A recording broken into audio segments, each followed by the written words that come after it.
Hello, and thank you for joining me for this evening's Lundy lecture. I'm Michael Williams, and I'm Secretary of the Lundy Field Society. You find me at one of the Bronze Age hut circles at the north end of Lundy, although in reality, I'm still in my flat in Cambridge. Tonight, I'm delighted to be joined by Henrietta Quinnell, who's going to tell us about Lundy's early history through its archaeology, from the Mesolithic hunter-gatherers to the early medieval cemetery on Beacon Hill.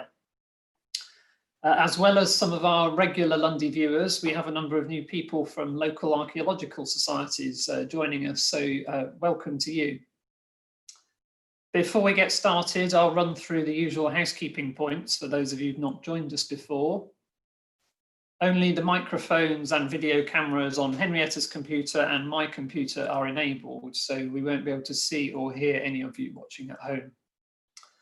Those of you who are on Zoom are able to ask questions using the Q&A function. You need to click the Q&A icon at the bottom of your screen and then type your question into the box that pops up. And if you're on a mobile or tablet, then you can find it on the menu bar.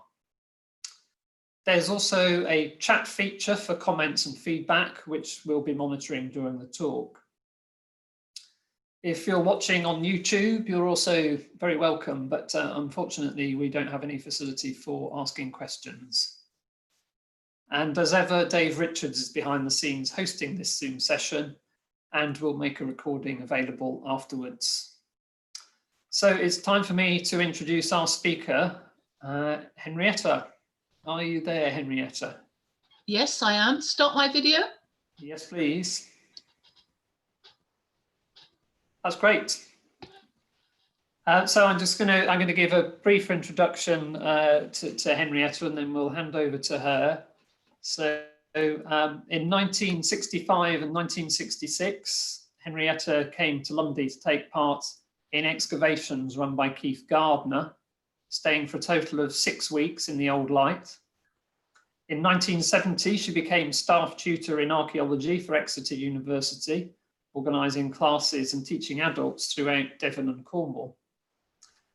Henrietta's field of expertise are Bronze Age barrows and related monuments, and since she took early retirement in 1999, she's been interested in prehistoric pottery in southwest Britain. She's published a number of articles about Lundy's archaeology, including some of the work undertaken by Keith Gardner and Charles Thomas. Henrietta's enjoyed many visits to Lundy through the years and is also, as I'm very pleased to hear, a member of the Lundy Field Society. So as I'm saying, I'm delighted to have you here, Henrietta. I'm really grateful that you volunteered to present a talk on an area of study that has so much to tell us about Lundy. And over to you. What do I need to do? So this is where you need to share your screen at this point. Sorry. Okay.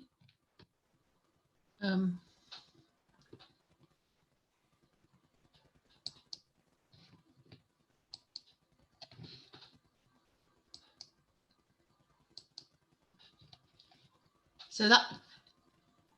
Hello, That's everybody. Lovely. Okay. That's working. Okay. Over to me then. Yes. Yes, over okay. to you. Hello, everybody. I was delighted to get this invitation tonight to talk about Lundy's early archaeology, because as Michael has already said, I came to Lundy back in 1965 and 1966 to work with Keith Gardner's exploratory team. I should say that those excavations were sponsored by the Lundy Field Society, and also they took place in the period when Archaeology and Harbour, of course, was still owning the island. And Albion was famous for making visiting specialists and groups feel very much part of the island's life while we were here. I'm going to do a short sort of run through Lundy's early archaeology in the way that Michael's described.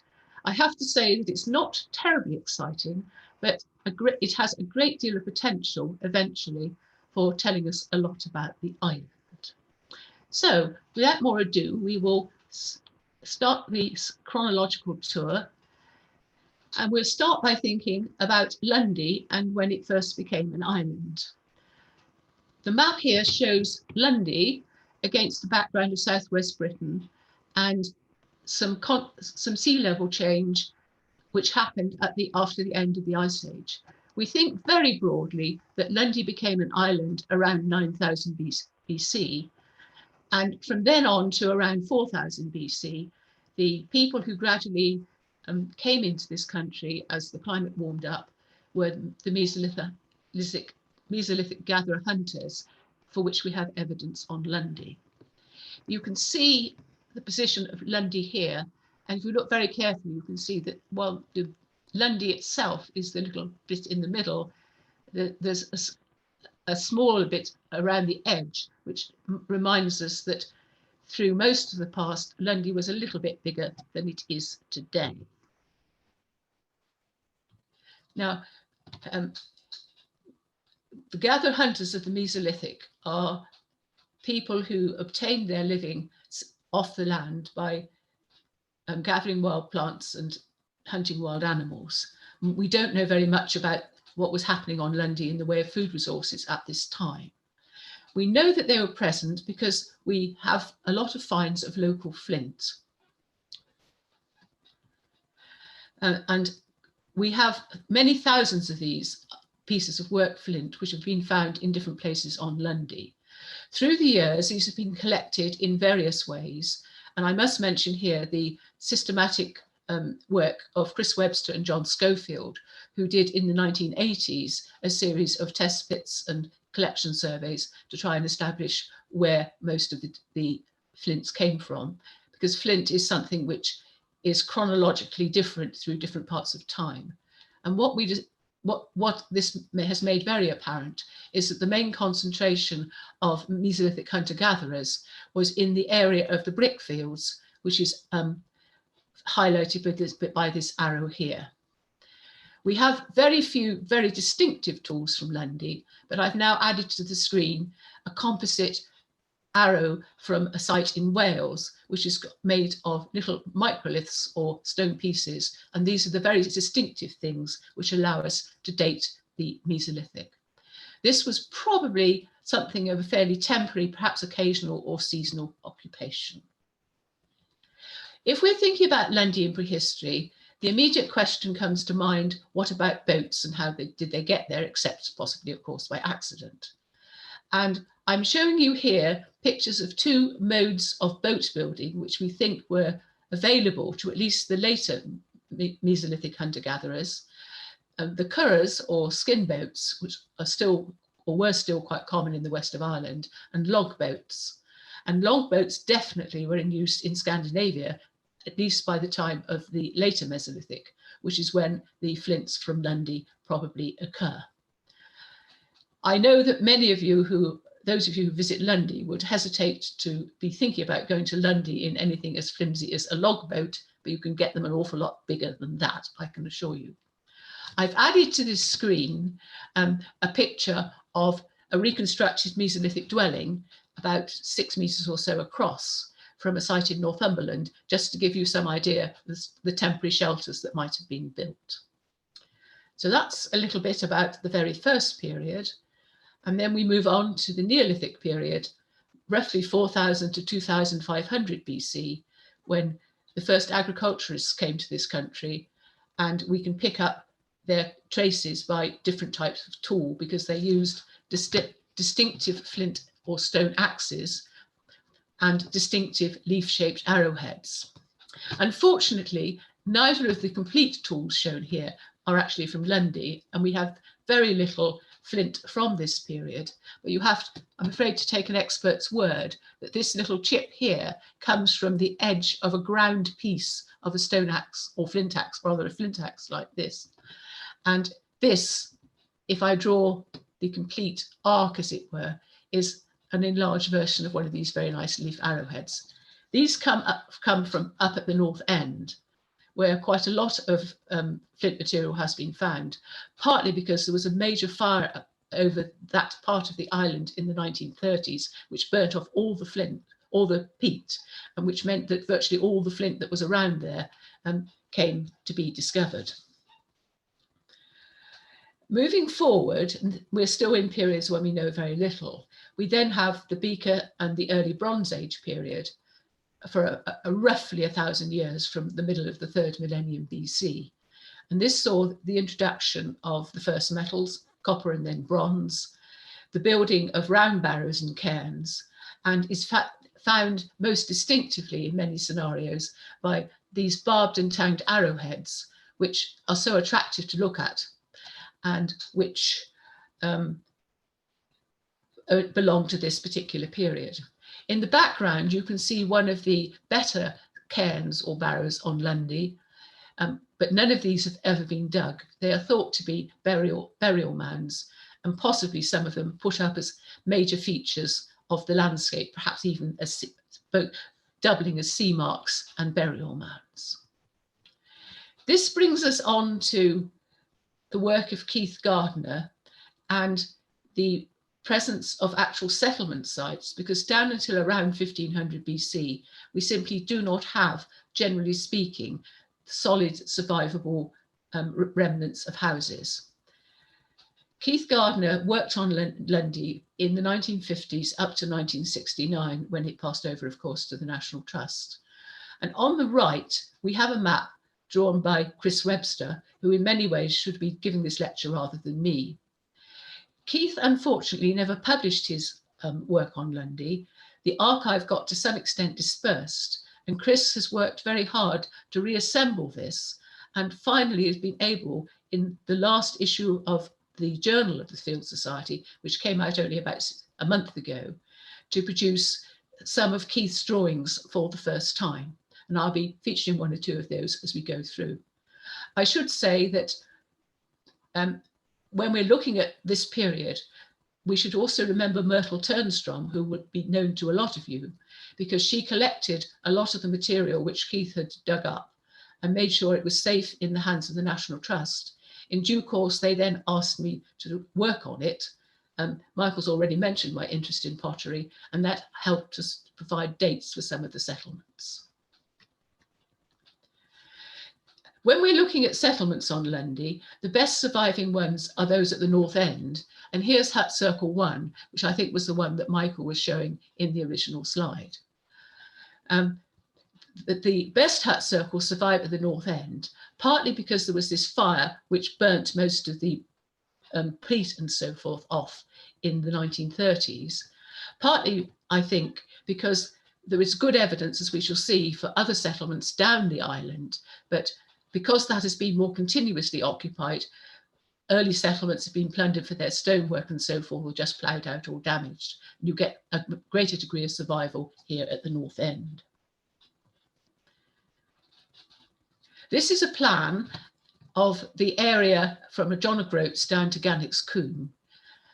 And if we just go back one, you're really looking that way across that piece of land like that. You can see on this some of the lines of walls which are shown in solid black, which were plotted by Keith Gardner with the aid of the Ordnance Survey back in the 60s. And I've put red arrows towards the positions of Hut Circle 2, and more particularly Hut Circle 6, which were excavated by Keith, or to some extent excavated. This is one of the plans that were drawn at the time, which have just been published by Chris Webster, and this is of Hut Circle 6. You can see it's more of an oval, in fact. It's about 6 meters long, so it's quite substantial, and it seems to have had a Stone Age platform or something inside. You can also see from this that the scale of trenching that Keith did was very small scale, which was, the trenching was really designed to produce dating, which was not in many cases successful. At the bottom, there's drawing of Hut 2 and adjacent walling, and it's slightly unclear whether there were excavations there or not, unfortunately. This shows you some of our really exciting finds, in quotes, pieces of pottery from vessels, which are illustrated on the left. This is termed in archaeological parlance biconical pottery, and it comes from a broad later 2nd millennium BC date. And it was made by 2 different clays which are found on the island, one in the Brickfields area and the other which the petrologist Roger Taylor thought was more of almost estuarine clay from a source probably just immediately covered now by sea rays. These would have been very simple cooking pots, but quite tough and resilient. Interestingly, both for this and a later phase we'll be looking at, the best parallels for Lundy come from a settlement on Brean Down. There's a good extent of stratified settlement in the angle there. And Brean Down, for some of you who will know, is further up the Bristol Channel and easily accessible by sea. And on the right, I've included a complete vessel of this particular type, so you can see the simple type of pottery involved. The hut circles on Lundy are fairly small and don't survive very well. And just for comparison, I've put up an example of one on Dartmoor on Hole Moor against a general backdrop of a slightly softened reconstruction drawing of the landscape, which shows people and houses and bits of field and rather amorphous animals, which I think are meant to be goats. Now, with the rest of the island, as you can see with many of the sites marked by arrows, such as Jenny's Cove 4, there are a number of sites which survive in very scruffy shape. I'm just going to illustrate one. This is Middle Park 2, which is down just below 3/4 wall. And here you have an enclosure with a hut circle appended to the one side. And Keith Gardner simply dug a trench right across, and you can see the nice wall in a photograph which Chris has been able to retrieve from the archive. There was one single sherd of this pottery, but not very closely datable. We now come down to the southern end of Lundy, and this is a very schematic planning of some of the more persistent field boundaries, which are thought to start in prehistoric date. And it's going to circle around Beacon Hill. You can just see the circle of the modern cemetery, which we should be coming back to continuously. And of course, situated on the top of Beacon Hill is the Old Light.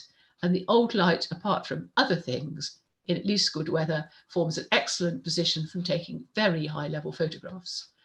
And this is a view taken from the top of the Old Light in 1966, when a hut circle was being excavated on Lundy. And as I'd had quite a lot of experience when I went to Lundy for the first time, I ended up supervising this little excavation for Keith Gardner. I thought the plan was lost, but as you will see in a moment, it is now found by Chris. You can see part of the inner curve of the wall, and you can also see that the walling is extremely thick. And what seems to have happened here is that you're killing two birds with one stone, effectively, and clearing a lot of the stone from the land and building it into walls, as well as making the circle of the house. The actual facing stones for the walls, I think, have been pulled out a long time ago. But the hut circle goes broadly round like this. This site has a pottery as well. You'll have to take my word for it in these pictures because it's made of the same clay, both estuarine and brickfield, but it's of slightly different style, and it's of a type we think is rather later. And again, using the dates from Brean Down, we think it probably is late Bronze Age plainware, which dates broadly to the 10th and 11th centuries BC. And those pieces come from the hut circle you've been seeing. Moving over to the actual cemetery area, this brings us to the question of the participation of Charles Thomas, who sadly died 4 years back now, and who came for a season's digging on the cemetery site itself in 1969. And as I know that one person at least who was part of Charles's digging team is here, and she may not have seen this photograph, she may be able to pick herself out in this photograph of Charles and his team of diggers. This shows Beacon Hill Cemetery from the top of the Old Light again, with Charles's excavations going on in progress. I'll talk a bit more about the early medieval cemetery bit in a moment, but from our perspective from now is that there's a lot of stuff which precedes the cemetery. This is a plan which shows the positions of Charles's excavation trenches with the cuttings, and also the positions of where he made finds of late Bronze Age material. The smaller trenches right across the cemetery had fragments of this late Bronze Age pottery, suggesting, in fact, there were several hut circles originally underneath the cemetery. And he also produced very ruinous traces of a circular hut circle somewhere under the centre area of the cemetery. Whoops. These are some of the reconstructed or glued together pots made again of the same fabric, which came, in fact, from the cemetery site. And these again would be a sort of 30 centimetres high, something like that, fairly substantial cooking pot types. The other nice thing we have, particularly from the cemetery site, is fragments of little dishes made of the same clay, but they're in a particular style, and they're normally termed bricotage and are thought to be something to do with the gathering of salt water and its gradual drying out to crystallize to salt, because even prehistoric people needed salt as part of their diet. This is really quite an unusual find. After the late Bronze Age phase, we have no particular archaeology for about a millennia. It sounds a lot, but that's really the case. And the next time we pick up on it is when we find evidence for reuse of the hut circle under Lundy Cemetery by the Roman period. There's a gully running across the middle of the hut circle, and as part of the topping of the gully, you can see in this photograph of the excavation one part of a quernstone being used as a capping. And the lower picture here shows the stone as it still survives. It's not gone to a museum or anything. It's in one of the barns still on Lundy. Accompanying the quern was quite a quantity of Roman pottery. The pottery is all of 3rd or 4th centuries, and that which is on the screen at the moment is known as Southeast Dorset black burnished ware, which was made in the Poole Harbour area of Dorset, and which was very widely used in Devon.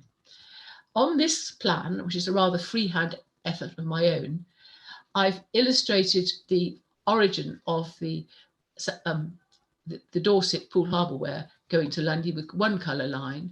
We know of another type of pottery which comes in from East Devon up into Lundy, and there are also different types of pottery from the north and the south sides of Dartmoor. I think what this site shows us very nicely in the later Roman period is that Lundy was part of a great network, and very much in part of trading networks throughout the region.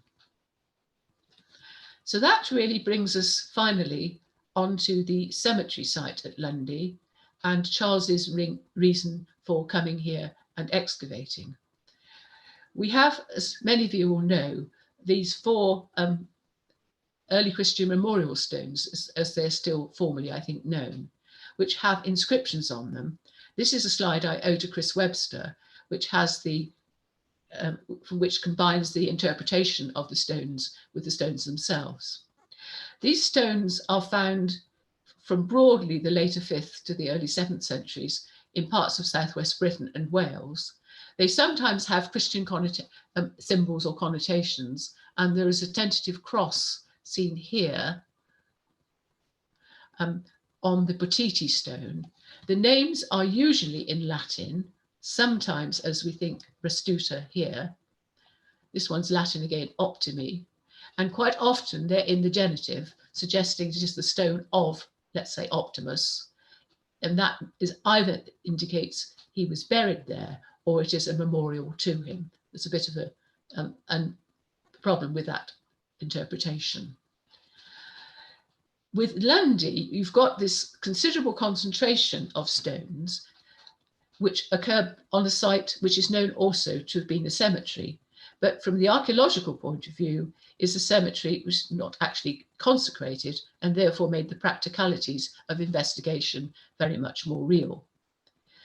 Before I come on to that, just a close-up of the most complicated stone broken at the top, which is there, and it's got 2 names on, one running down there, one running down there, which is thought to have been something like the stone of Tigurney, the something, the son of Tigurney, or something like that. These stones are all shown on this plan, but we would emphasize that the plan is of the positions where the stones were actually found. They're not where they are known originally to have been set up. This plan also makes very clear the position in colour of the hut circle, and also of the graves, which are shown in green, both here in the central area of the excavation and here over towards the middle. The trench which Charles dug up by St Helens Chapel, which is of much later date, did not produce graves of this period. He also dug a section across a bank which had been known to survive around the cemetery site and which predates the Trinity House wall. And this is a picture of Charles's trench dug through the bank, showing the bank there, possibly with a stone wall facing and with a ditch on its outer side. It's just possible, although not shown on this plan, that there were actually burials, just the tips of them, in the area at the end there. This is a view of the part of the cemetery. I'm sorry, I'm going to go back one. If you look at the area where the excavation was most concentrated, you will see there are a series of orthostats shown in solid black, and they make some kind of rectangle which the graves respect. This is thought to have been some kind of central and probably founding feature for the cemetery, though we don't quite know what it was. And Charles Thomas used the name of Keller or cellar for this. You can see the orthostats here like that and going around there. You can also see that the graves, which are of the long cyst or long kist variety, are of various sizes, suggesting that they were for the population as a whole and not for a specialist community such as a monastic group who would have all been older men. The soil here is very acid and the bones do not survive.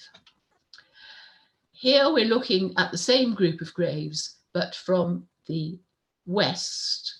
And I've put a number 2 on one of the few graves which actually had its stones lifted. It was assumed that the soil would have destroyed the bones.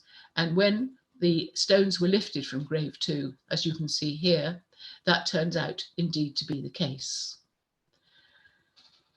There is no single dating artifact which goes with this cemetery at all. And all we can suggest with regard to the graves is that there are a number of these cemeteries known through the southwest and up into Somerset and across into Wales, which in the later Roman period and in the early medieval period have this stone lining and capping. And they are thought in general as cemeteries to be of the Christian period. They have an east-west orientation, which is entirely appropriate.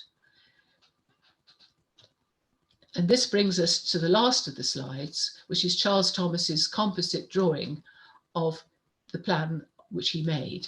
You were looking previously at this quite short grave, and you can see here how well this shows the short length of this, presumably from perhaps a 12-year-old or something like that.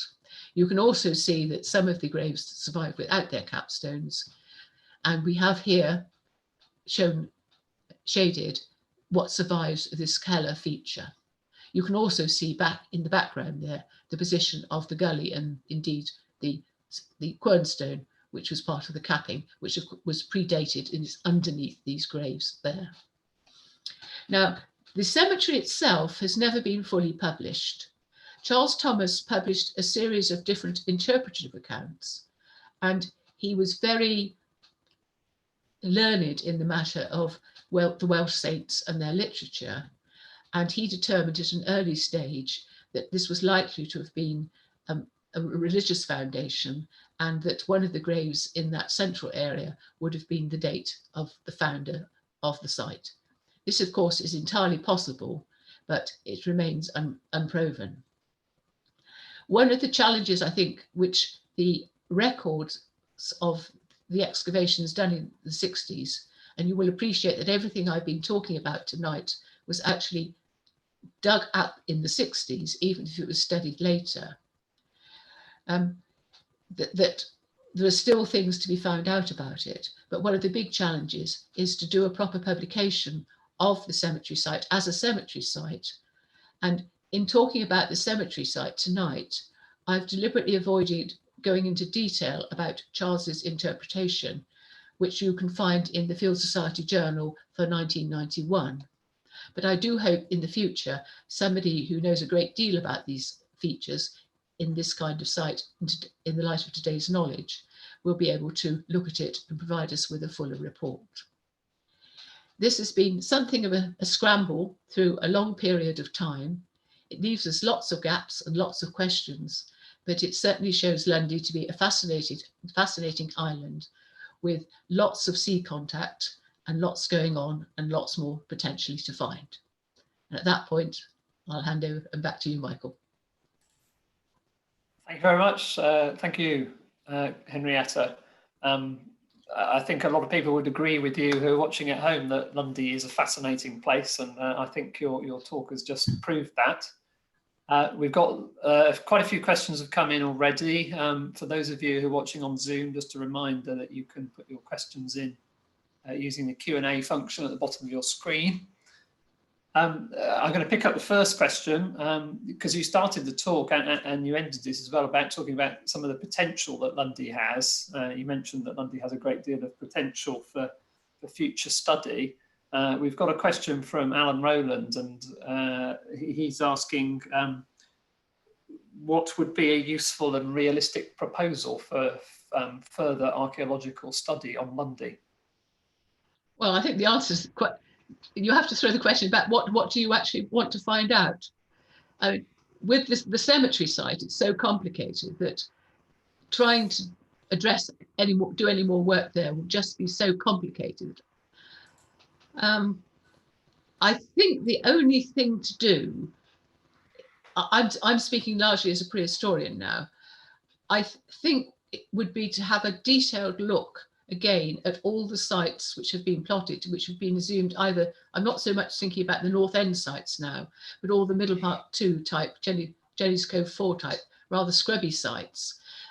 If it was decided to invest in all the latest technology, which could be used for retrieval of carbon and possible other materials and so forth, and do a very complete excavation of one, it might yield results. But it is a very long-term thing, I think, to get a lot out of Lundy. And I am also aware that there's a lot of gaps.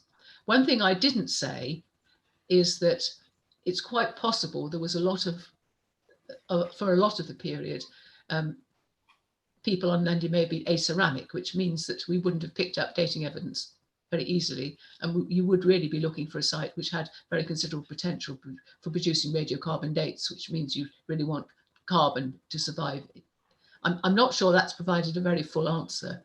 I think the main answer there is that to fill out the detail, you would want a very long-term programme, which I couldn't really present in one go tonight.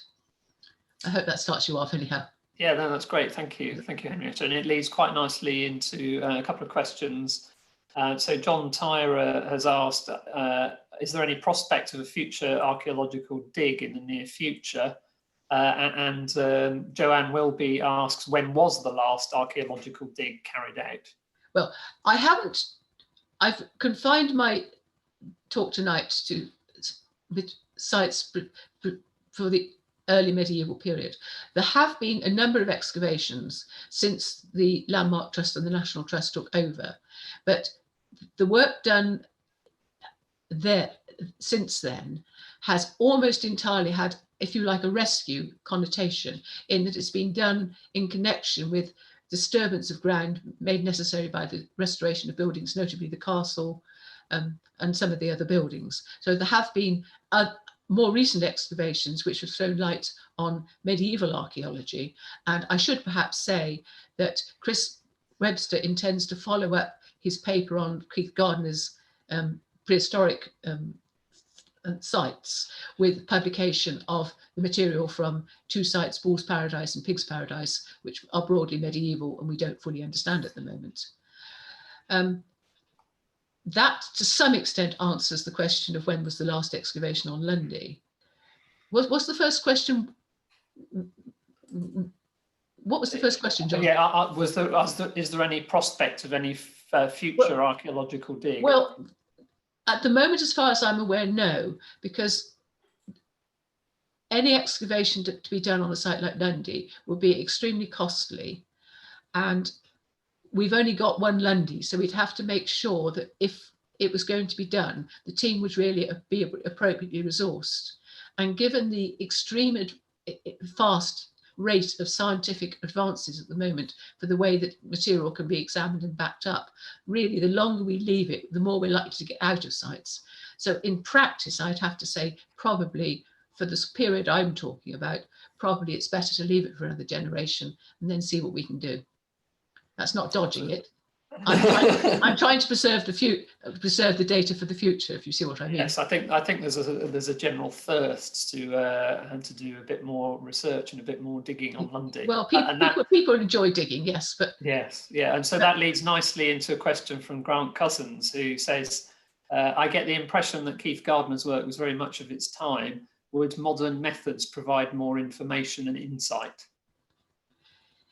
Yes, I think that's very fair. I mean, Keith was an amateur. He was self-taught, although he knew a lot of rising archaeologists in the 60s, people like Peter Fowler, who indeed came along and was largely responsible for that map of the field systems, which I showed at the beginning of the Beacon Hill sequence. But it's still the traditional view in the 1960s was that if you dug a small trench into a monument, you produce some pottery, the pottery should be datable, and lo and behold, you'd have a dated site. So it was very, very simplistic. I should also say, when I joined the excavation, I'd had a number of years' experience as an excavator, though I'd not at that stage directed my own site. And I was really quite sadly surprised in a way by Keith's lack of modern understanding of technical detail for excavation. So it was a little bit old-fashioned. So he was doing small-scale excavations in the rather optimistic time frame, which was more suitable probably for the 1930s than the 1960s or 1970s. I think he was a bit too ambitious of what he was hoping to achieve by digging a 5-foot wide trench, 10-foot long, across some of these very complicated, scruffy sites. Thank you. I've got a question from Catherine Sawyer. She asks, do we know how the flint arrived on Lundy? Was it transported by the Irish Sea ice sheet, as in Scilly, or was it taken by the Mesolithic and Neolithic visitors to the island? About 90% of the first and 10% of the latter. There is beach flint on Lundy, which I believe still can be collected, and you get beach flint right the way down the Bristol Channel and out to the Irish Sea, and the source of that is, as your questioner suggested. So most of the flint would be coming off the coast, but between 5 and 10% of all the flint studied on Lundy has got what we would describe as a nodular cortex, which indicates it hadn't been on the beach. It had come either directly from a flint chalk type source, as in East Devon, or possibly just eroded a little bit out and had been in some drift deposit somewhere again in southeast Devon, or just possibly in some parts of Somerset. So going back to my comment about earlier contact and trade, even back in the Mesolithic, occasionally people were obtaining pieces of flint from as far away as East Devon. Thank you. We've got a comment here from Charlotte Russell. Not really a question, but just to add, Henrietta, your fascinating talk has served to remind us all of the potential of Lundy. Immediately prior to the lockdown, Jim Parry from the National Trust, Derek Green and herself from Historic England were in the process of agreeing a major new project with Historic England funding, including LiDAR and drone survey work, as well as field study. Yeah. Lockdown has delayed this project, and recovery may mean that Lundy has other immediate priorities, but we really do hope that we can pick this back up and work with the LFS members to move this project forward in due course. Well, thank you very much, Charlotte. Nice to hear from you. perhaps I should have mentioned LiDAR, but it hasn't so far, I think, played part in the life of Lundy. I'm not, either you will, listeners will know already what LiDAR is. If they don't, it's basically a rather superior method of taking distance photographs from the air and observing very slight changes in terrain. And this is being extremely useful to provide detailed contouring of what the soil is like underneath scrubby heath, as is in the picture now behind your head, or even in woodland. So I think the potential for LiDAR and drone study would be very high. And going back to some of the earlier questions about how eventually field archaeology in Lundy and our understanding of its past could be advanced, any programme of excavation would really need to be tied in to a much better understanding of what is really actually there. And perhaps I should have said that at the time. You know, again, we were asked a bit earlier about the standard of Keith's work, and Keith's work was at a time when you found a site by walking over it and then you dug a hole in it. But nowadays we like to understand the whole landscape and then say, now what bit of it do we really want to dig? And that LiDAR is increasingly showing is being extremely helpful to us. Thank you. I'll move us on to a question from Isabel Whitfield. Could Henrietta tell us more about the underlying geology and how it affects the archaeology? Well, I'm not a geologist. Lundy is granite, as presumably people know, and I understand it's a granite which is more recent than the main batholiths of Dartmoor, Bodminmoor and all the rest of it. Lundy, the granite on Lundy, as all granites, produces very acid soils, and that has a deleterious effect on a bone and some other organic materials. So it also can rot down in various ways and give rise to certain sort of clayey materials, hence I think the materials on the brick fields. I'm not aware of any really recent work done on the detailed geology of Lundy, and I'm particularly meaning now drift deposits, anything that might have washed up on Lundy, you know, since the deposition of the granite, particularly in the Ice Ages, or any very detailed study of any sort of clay areas. It would be very interesting to do some more coring work, for example, on the brick field and see exactly how much clay type material is there, because in certain areas, slightly more rotten granite can rot down to give sort of usable clays, as obviously did happen, because otherwise they wouldn't have made pots. Again, I realise this isn't a terribly full answer, but I hope that will do. That's really helpful. And a sort of follow-up question, which is from David Can. Have rabbits caused any problem to the archaeology? Well, as far as we are aware, the rabbit didn't get there till more or less the Norman period, as I expect most people know. I can't think that in Keith Gardner's excavations, we were specifically saying, oh dear, that's a rabbit hole that's disturbed this particular feature. But given the nature of these sites, looking back on it now, I suspect probably there were a few rabbit holes being missed. One other thing perhaps to say, this takes me into the field of medieval archaeology more, even recent archaeology. On the mainland in the southwest and elsewhere in Britain, you get deliberately constructed rabbit warrens, which are called pillow mounds, elongated mounds, dug specifically for rabbits to dig their burrows in. And given that Lundy was a populous area for rabbits in the Middle Ages, it may very well be there's some bits of pillow mound out there still to be detected. I've got two questions, or two people here asking very similar questions. Fiona Clark and Leslie Armstrong are asking about would the occupation of Lundy being seasonal, and would the island have been wooded at any point in its history? I don't think we know in detail about the vegetation and woodland.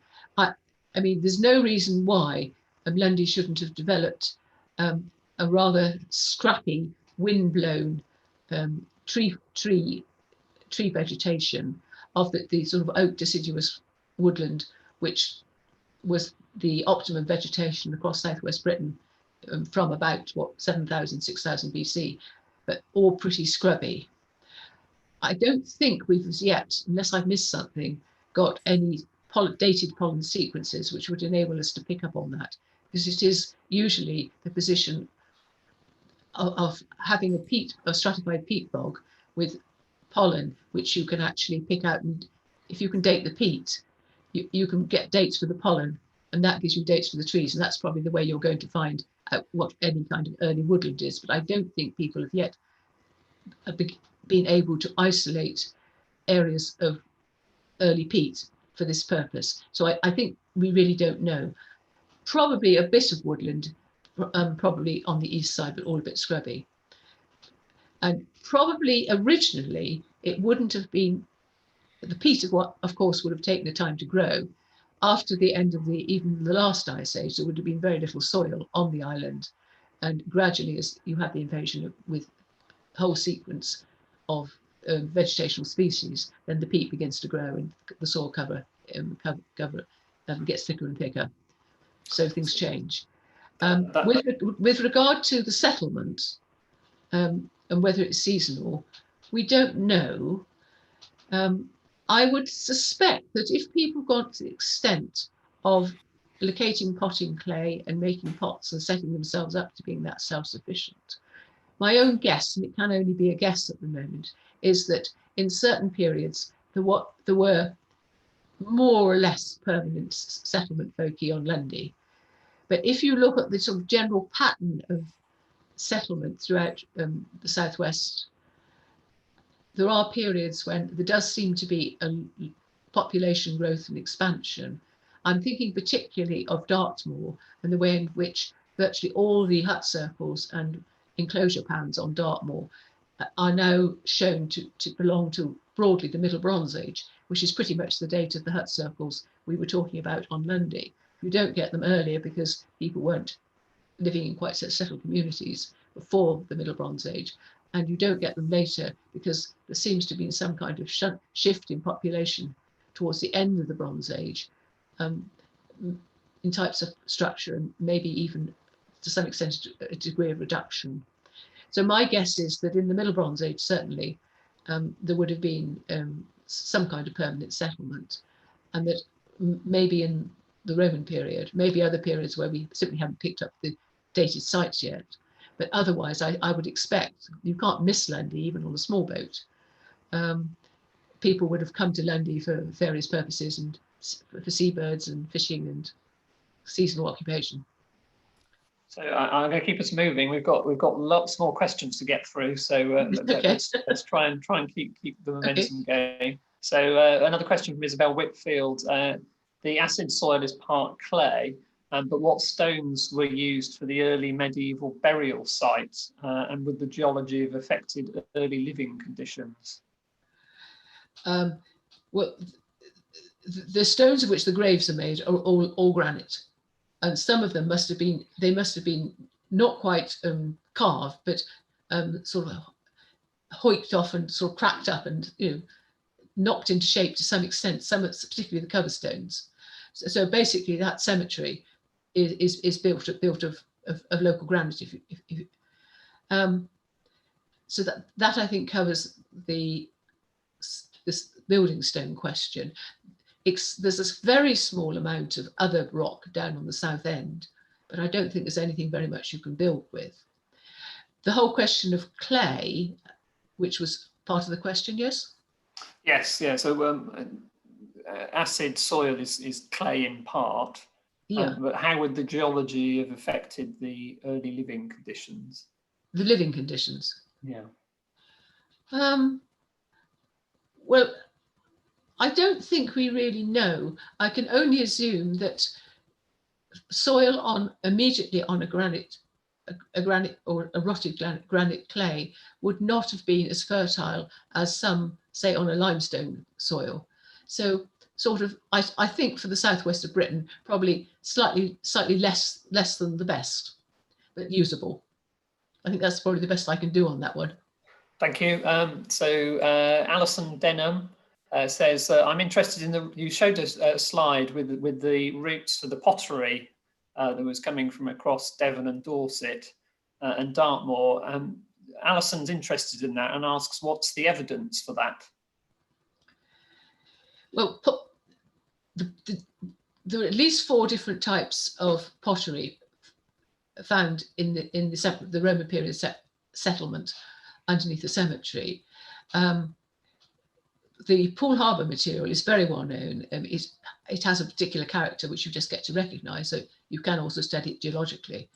And there's both geological and other evidence for its manufacture in Poole Harbour.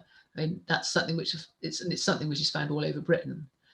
The second one was something, a Roman period pot type, which we think was made somewhere in the Exeter area of South Devon. And there's been some very recent unpublished work done recently suggesting that may have actually been made in more or less the immediate Exeter area, I think. The Dartmoor suggestions were made by Roger Taylor, the petrologist with whom I did a lot of work. He worked for the Geological Survey of Great Britain for the whole of his working life. So what he knew about was really the geology of Southwest Britain. And he's worked with all the pottery that I have done. And he looked at the samples of small quantities of material. One is of a Roman period pottery, which was called simply South Devon ware, which is made of granite-derived clays, but is particularly prevalent in the South Devon area. And that's why we gave that particular allocation. But there were some other sherds which had particular features, which Roger felt were more appropriate to North Devon, and possibly even it may be one of the earliest evidences of the use of the Tortorridge clays, which went on much later on to be used for the Barnstable potteries. So I think that leads quite nicely into the next question here. You've talked about the various collections and pottery and various bits of finds from various digs. John Wilson asks, has a home been found for the Lundy collection? A home? Yes. Where is the Lundy collection? Well, it's all in the National Trust store, as far as I'm aware. Is there any in private collections anywhere? I think I know of a few bits in private collections, so I already know the answer. I couldn't guarantee the flint. There are some flint collections in Plymouth Museum, which were the result of an exercise done by schoolboys in the 1950s. Whether they're still there or not, I don't know. All the material that's been talked about in recent publications is certainly in store with the National Trust. There's a few pieces which were out on display in some cases on the island. But as far as I know, there's nothing on display in any of the, say, in North Devon Museum or somewhere like that. So I think the answer is most of it's just stored away. It's in storage, yes. Yes, it'd be good to get some of it on display, I think. I mean, there's the little exhibition in the rocket shed opposite the shop. But, sorry, that's what I meant. Just I think there's some flint there. Yes. I think the arrowhead, particularly the white barbed and tagged arrowhead I showed, I think that's on display there, and one or two of the other flint flakes and so forth. So we've got a question here from Andrew Wilby, who is one of the Churchwardens. He says the cemetery is in the ownership of the church. And as a churchwarden, I'm therefore one of the trustees and would quite like to see the cemetery rescued from its current poor condition. Can you offer any advice or recommend a way forward to improve the state of the cemetery? I think the care of cemeteries probably goes beyond my remit. Not quite sure what type of advice he's seeking. I mean, I can certainly remember it from early visits to Lundy where the grass was better managed, partly because there was occasional grazing in there. Yes. And I mean, in general, yes. Very long grass. Yes, in general terms, I would say that if you can get selective controlled grazing to keep vegetation down, and certainly to stop either growth of heather or the sprouting of plants which are eventually going to have roots which might distort things, that's all to the goods. So I think the answer to this one is really keep the vegetation down as far as possible until perhaps we can do a very, very detailed LiDAR type survey of the cemetery and see really what we think is there. Yes, because certainly at the moment the grass is so long that any Yes. LiDAR survey would just Yes. show up the tufts of grass. Given Lundy's rather unusual ecclesiastical conditions, I'm not quite sure how they would relate to the Diocese of Exeter, because there is a diocesan advisory committee who deals with this sort of thing. Well, that's useful to know. Hopefully that's helped Andrew's question. So I could probably, I mean, if anybody has got a serious question like that they feel I could help with, and I'd need to do a bit of research, they could always get in touch with me via you or something. Yep, we can certainly facilitate that. Yeah. Yes. Just got a few comments from some of our viewers to read out. Sue and Jim Maguire. It's good to see you here again, Sue and Jim. They say, thank you, Henrietta. Great to see you joining for tonight for your interesting presentation. We appreciate there's lots of time and dedication involved, and we hope to meet you sometime in the future. Thank you. John Tyra says, thank you for the presentation. Excellent. Corrine Lewis also says, thank you very much. Very interesting. Not Karina, is it? C. Yes, with a C. Yes. Time team and all that. Yes, I've just sorry. As I read it out, I took it off my screen. It's all right. It doesn't matter. We'll move on to the next question, which is Val Bentley. She asks, you showed pictures of boats which may have been used by Stone Age visitors. Would Lundy have ever been connected to the mainland? Well, not in the period we know about. That's why I put it the way I did. I showed it as being an island, and then a bit later on I showed some boats, because it's a bit illogical to talk about people being on an island if you can't talk a little bit about the way they could actually get there. And we've got very little evidence for boats back in early prehistory, and certainly not for the use of substantial sort of plank type boats until well into the Bronze Age. So when you go back to the earlier parts of prehistory, you're really having to look at the sort of technological abilities of the communities and what they could actually achieve.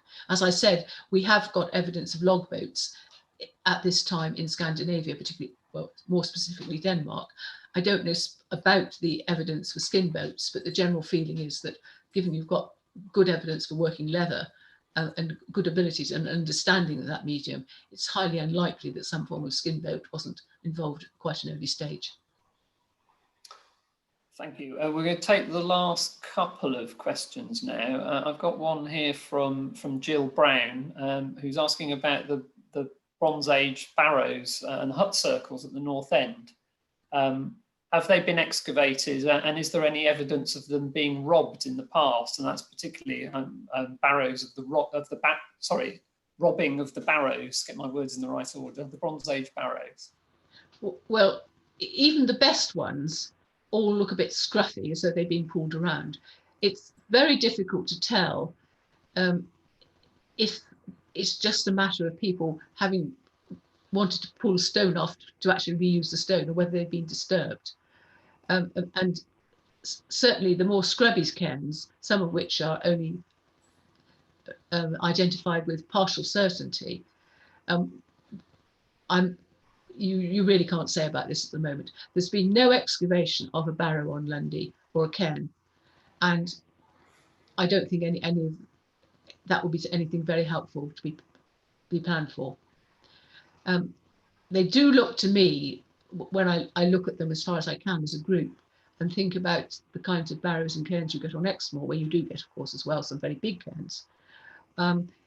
You also get a lot of very small Bronze Age monuments on Exmoor, and I suspect Lundy is sort of part of this, and it's going to mean that excavation is not going to produce anything. It's not likely to produce anything that's going to be immediately interpretable. I think they're all going to be rather sort of their own kind and built in sort of minor ways we don't really understand. Not a very good answer, I'm afraid, on that one. Just a few more comments and then we'll take the last question. Maggie Hitchin says, most interesting. Thank you both. Thank you, Maggie. Good to hear from you. Maya says, thank you both Henrietta and Michael. This has been a fascinating talk. Jackie Nowakowski says, excellent introduction to the exceptional survival of an island archaeology. Many thanks for a fascinating insight, and clearly shows how Lundy has played a pivotal trajectory of late Roman and post-Roman southwest Britain. Okay, good for you, Jackie. She's a friend of mine. So I'll take our final question here, which is another one from Isabel Whitfield. This probably goes back to the LiDAR questions. Might the current drought lead to more visible vegetation marks or archaeological features? Quite possibly, though heather is not as good as other materials for showing this.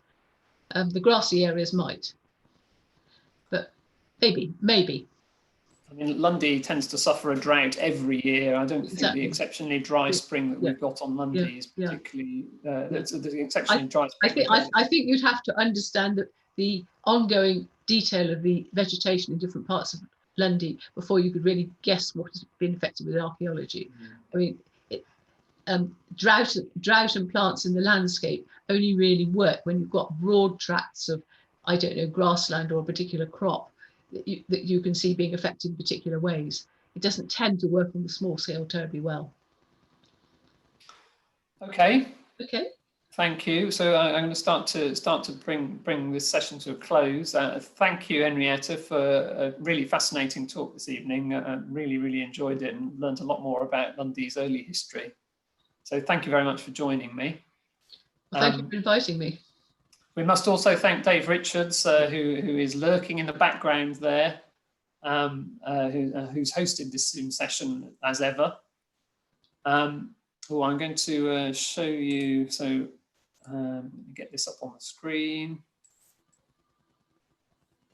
I need to promote the Lundy Field Society again.